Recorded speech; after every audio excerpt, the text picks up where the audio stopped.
Well, if you're from Montreal, you're either still partying or probably just really hungover at this point. Last night in the 98th edition of the Grey Cup, the Montreal Alouettes came out with a 21-18 victory over the Saskatchewan Roughriders. The win gave the Alouettes back-to-back championships, while their star receiver, JimiREEL Richardson, was named the most valuable player. Despite the great win, quarterback Anthony Calvillo announced he will leave the game at this moment to attend to possible throat cancer. Calvillo found out about this in August when he underwent tests from the team's doctors. He was injured at the time with a bruised sternum.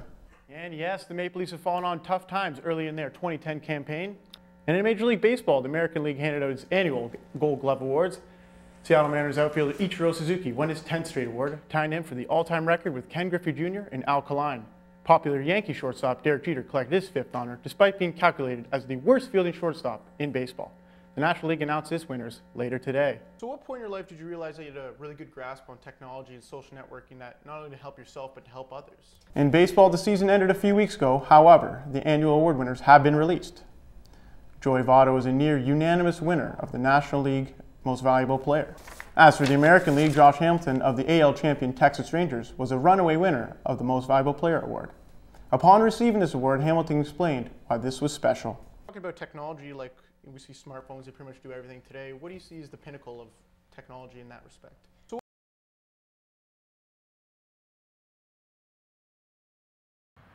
I'm here in Puslinch, Ontario, where I caught up with new Mayor-elect Dennis Lever. We delved into some of his goals and the challenges he's going to face in the next 4 years. What do you think was the biggest pitfalls for Brad Whitcomb and prior mayors when it comes to taxes and spending like that and the issues that followed with them? Like, what do you believe is their biggest problem? I really believe that they didn't explain what was happening well enough in advance so that people could actually have a say in what was going to happen. It came as a last-minute thing. The budgets are currently done in May, and that's just not going to cut it anymore. We're going to need to move the budgets up in the process, that they're done early in the year. If there is feedback from people, that they have a say in how their money is being spent. I've been to the budget meetings for the last 3 years, and there was myself and maybe one other person from the public at the meetings. We need more public involvement. We need to be able to listen to the residents about how they want their money spent. Of all the issues that get placed on your plate at this point, whether it be the bypass or the relationship between Guelph and Puslinch or the Big Lake proposal, what do you see as the biggest and most important? What poses the biggest challenge to you and your people? The biggest challenge currently right now is going to be the Highway 6 bypass. It's been going on for decades. We shouldn't be talking about it. It should have happened already. We really do need to move this along. I believe that we have a 1-year window of opportunity. There's going to be a provincial election in 1 year's time.